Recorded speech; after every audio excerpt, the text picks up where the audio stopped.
The Invisible Man by H.G. Wells. Chapter 13. Mr. Marvel discusses his resignation. When the dusk was gathering and Iping was just beginning to peep timorously forth again upon the shattered wreckage of its bank holiday, a short, thick-set man in a shabby silk hat was marching painfully through the twilight behind the beech woods on the road to Bramblehurst. He carried 3 books, bound together by some sort of ornamental elastic ligature, and a bundle wrapped in a blue tablecloth. His rubicund face expressed consternation and fatigue. He appeared to be in some sort of spasmodic hurry. He was accompanied by a voice other than his own, and ever and again he winced under the touch of unseen hands. "If you give me the slip again," said the voice, "if you attempt to give me the slip again—" "Lord," said Mr. Marvel, "that shoulder's a mass of bruises as it is." "On my honour," said the voice, "I will kill you." "I didn't try to give you the slip," said Marvel, in a voice that was not far remote from tears. "I swear I didn't. I didn't know the blessed turning, that was all. How the devil was I to know the blessed turning? As it is, I've been knocked about—" "You'll get knocked about a great deal more if you don't mind," said the voice, and Mr. Marvel abruptly became silent. He blew out his cheeks, and his eyes were eloquent of despair. "It's bad enough to let those floundering yokels explode my little secret without your cutting off with my books. It's lucky for some of them they cut and ran when they did. Here am I. No one knew I was invisible. And now what am I to do?" "What am I to do?" asked Marvel sotto voce. "It's all about. It will be in the papers. Everybody will be looking for me, everyone on their guard." The voice broke off into vivid curses and ceased. The despair of Mr. Marvel's face deepened and his pace slackened. "Go on," said the voice. Mr. Marvel's face assumed a greyish tint between the ruddier patches. "Don't drop those books, stupid," said the voice sharply, overtaking him. "The fact is," said the voice, "I shall have to make use of you. You're a poor tool, but I must." "I'm a miserable tool," said Marvel. "You are," said the voice. "I'm the worst possible tool you could have," said Marvel. "I'm not strong," he said after a discouraging silence. "I'm not over-strong," he repeated. "No? And my heart's weak. That little business, I pulled it through, of course, but bless you, I could have dropped." "Well?" "I haven't the nerve and strength for the sort of thing you want." "I'll stimulate you." "I wish you wouldn't. I wouldn't like to mess up your plans, you know, but I might, out of sheer funk and misery." "You'd better not," said the voice with quiet emphasis. "I wish I was dead," said Marvel. "It ain't justice," he said. "You must admit, it seems to me I've a perfect right—" "Get on," said the voice. Mr. Marvel mended his pace, and for a time they went in silence again. "It's devilish hard," said Mr. Marvel. This was quite ineffectual.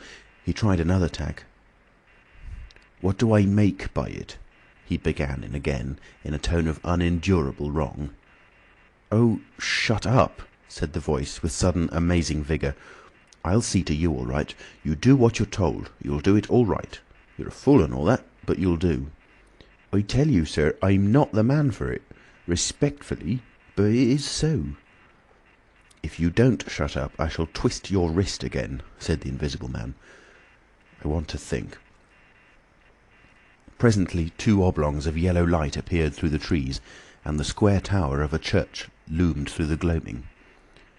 "I shall keep my hand on your shoulder," said the voice, "all through the village. Go straight through, and try no foolery.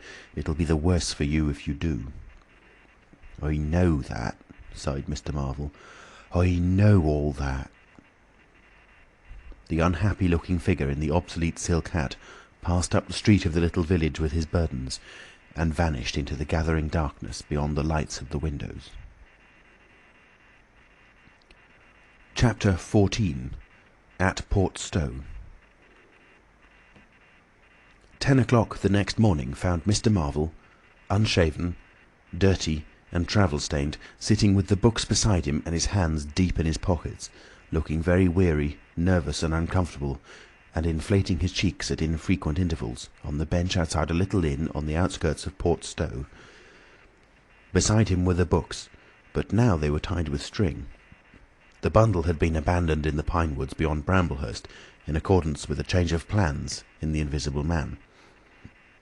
Mr. Marvel sat on the bench, and although no one took the slightest notice of him, his agitation remained at fever heat. His hands would go ever and again to his various pockets with a curious, nervous fumbling. When he had been sitting for the best part of an hour, however, an elderly mariner, carrying a newspaper, came out of the inn and sat down beside him. "Pleasant day," said the mariner. Mr. Marvel glanced about him, with something very like terror. "Very," he said. "Just seasonable weather for the time of year," said the mariner, taking no denial. "Quite," said Mr. Marvel. The mariner produced a toothpick and, saving his regard, was engrossed thereby for some minutes. His eyes, meanwhile, were at liberty to examine Mr. Marvel's dusty figure and the books beside him.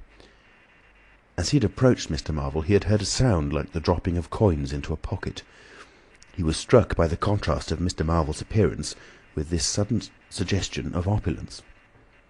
Thence his mind wandered back again to a topic that had taken a curiously firm hold of his imagination. "Books?" he said suddenly, noisily finishing with the toothpick. Mr. Marvel started and looked at them. "Oh yes," he said. "Yes, they're books." "There's some extraordinary things in books," said the mariner.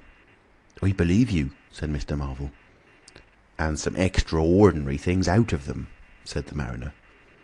"True, likewise," said Mr. Marvel. He eyed his interlocutor and then glanced about him.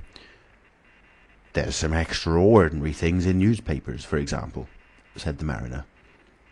"There are." "In this newspaper," said the mariner. "Ah," said Mr. Marvel. "There's a story," said the mariner, fixing Mr. Marvel with an eye that was firm and deliberate. "There's a story about an invisible man, for instance." Mr. Marvel pulled his mouth askew and scratched his cheek and felt his ears glowing. "What will they be writing next?" he asked faintly. "Austria or America?" "Neither," said the mariner. "Here."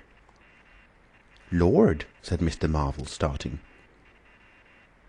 "When I say here," said the mariner, to Mr. Marvel's intense relief, "I don't of course mean here in this place. I mean hereabouts." "An invisible man," said Mr. Marvel. "And what's he been up to?" "Everything," said the mariner, controlling Marvel with his eye and then amplifying. "Every blessed thing."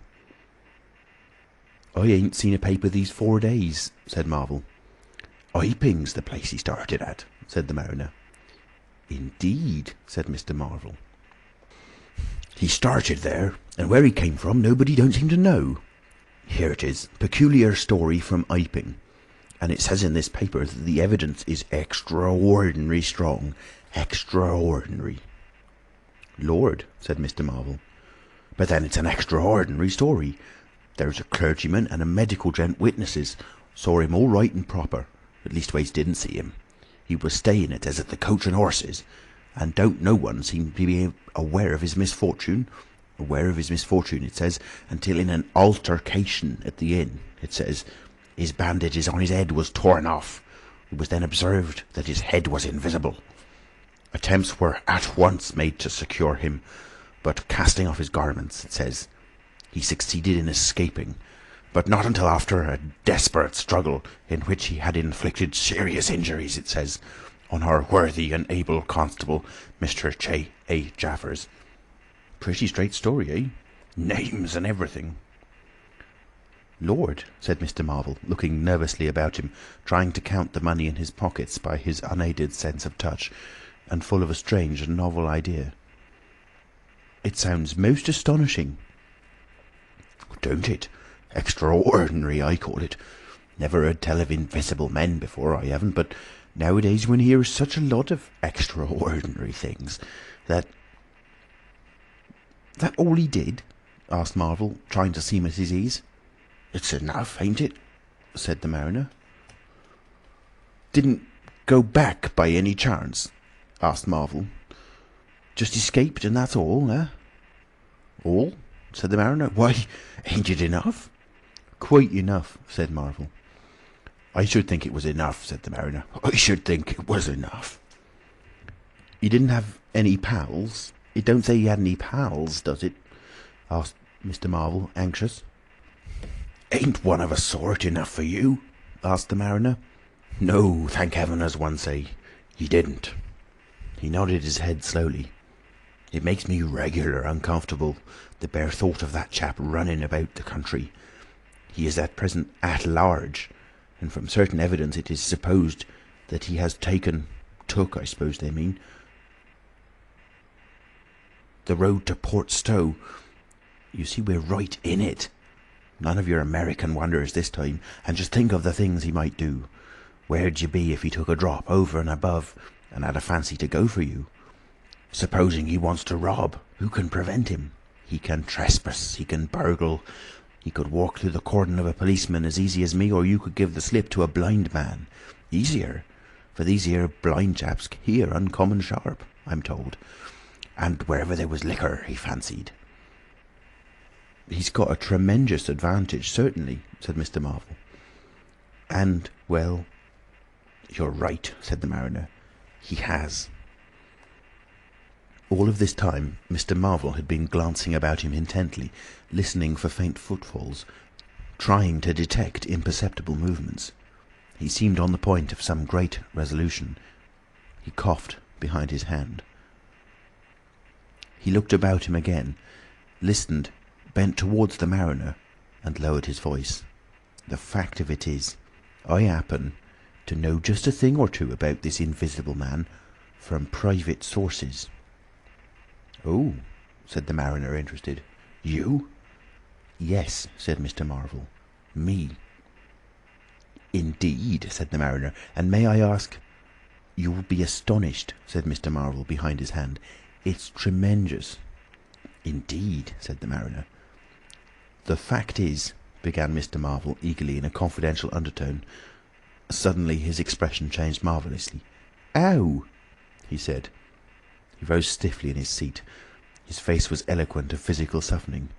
"Wow!" he said. "What's up?" said the mariner, concerned. "Toothache," said Mr. Marvel, and put his hand to his ear. He caught hold of his books. "I must be getting on, I think." He edged in a curious way along the seat away from his interlocutor. "But you was just a-going to tell me about this here invisible man," protested the mariner. Mr. Marvel seemed to consult with himself. "Hoax," said a voice. "It's a hoax," said Mr. Marvel. "But it's in the paper," said the mariner. "Hoax all the same," said Marvel. "I know the chap that started the lie. There ain't no invisible man whatsoever." "Blimey! But how about this paper? Do you mean to say—" "Not a word of it," said Marvel stoutly. The mariner stared, paper in hand. Mr. Marvel jerkily faced about. "Wait a bit," said the mariner, rising and speaking slowly. "Do you mean to say—" "I do," said Mr. Marvel. "Then why'd you let me go on and tell you all this blarsted stuff, then? What do you mean by letting a man make a fool of himself like that for, eh?" Mr. Marvel blew out his cheeks.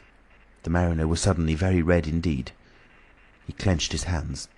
"I've been talking here this 10 minutes," he said, "and you little pot-bellied, leathery-faced son of an old boot, couldn't have the elementary manners." "Don't you come bandying words with me," said Mr. Marvel. "Bandying words! I've a jolly good mind." "Come up," said a voice, and Mr. Marvel was suddenly whirled about and started marching off in a curious spasmodic manner. "You'd better move on," said the mariner. "Who's moving on?" said Mr. Marvel.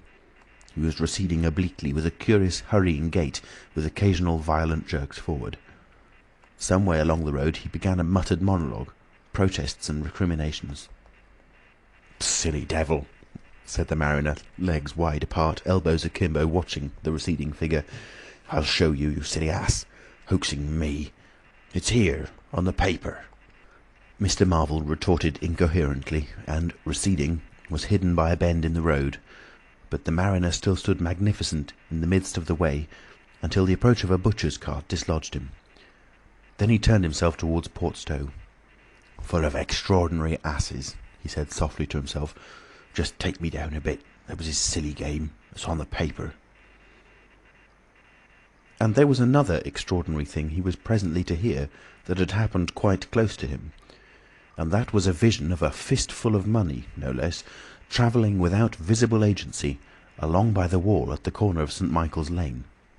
A brother mariner had seen this wonderful sight that very morning. He had snatched at the money forthwith and had been knocked headlong, and when he got to his feet the butterfly money had vanished.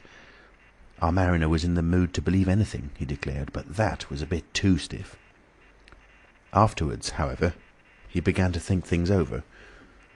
The story of the flying money was true, and all about that neighbourhood, even from the august London and Country Banking Company, from the tills of shops and inns, doors standing that sunny weather entirely open, money had been quietly and dexterously making off that day in handfuls and rouleaux, floating quietly along by walls and shady places, dodging quickly from the approaching eyes of men. And it had, though no man had traced it, invariably ended its mysterious flight in the pocket of that agitated gentleman in the obsolete silk hat, sitting outside the little inn on the outskirts of Portstowe. It was 10 days after, and indeed only when the Burdock story was already old, that the mariner collated these facts and began to understand how near he had been to the wonderful invisible man.